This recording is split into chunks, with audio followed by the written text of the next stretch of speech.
for some sides, the league position and the number of goals that you've conceded as well might erode confidence quite badly. Are you seeing anything of that at all on your side?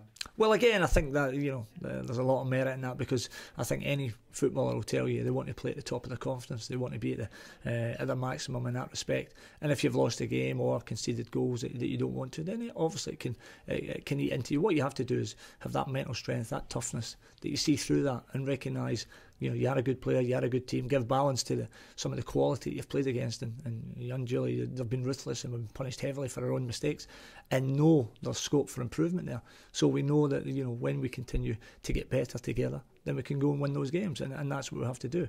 We have good players here, we have a good team.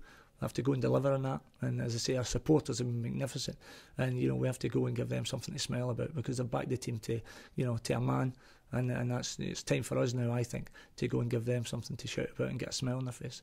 It's almost like, in a way, starting the season again in some respects, because given all the horrendous injuries that you have had, and given the fact that you've played so many teams that are expected to do very, very well this season, that combination really has made it very, very difficult for you. Can you kind of draw a line in the sand here and say, right, okay, we effectively start again now? Well, I think what you have to do is recognise that, the injuries have been horrendous. It goes without saying. The fixture list, then nobody's had any, nobody's had any tougher. That goes without saying.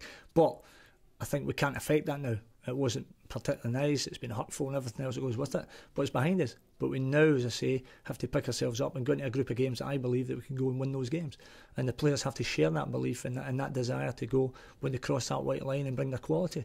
And if they do that, we've shown consistently in this league that we can win those games, and that's what we have to do. As I said, nobody likes being in the area of the league that we're in. I mean, I came into the job when the club was favourites for relegation, and we addressed that. We improved enormously, as you know, last year. And it's funny, because having improved as much as we did last year, and the quality was showed, and playing at a maximum from that same group of 5 games against the elite clubs that we've played recently, I think we took 1 point last year. So I think we all recognise that every now and again you can win or achieve points against the elite clubs, but over the course of the season, there's obviously no way that you're going to compete with that quality over 38 games, because if somebody spends 300 million or 150 million on their team, then invariably they're going to have terrific players, world-class players. But having said that, every time you go and play against them, you want to make sure that you're competing at your maximum. I feel that for whatever reason, whether it be injuries or everything else, then we've not did that. But now, as I said, it's behind us. We have to focus on what's in front of us, and we know there's games that we can go and win our points and start moving up the league, as we did, as I say, when I came into the job, and that's what we have to do.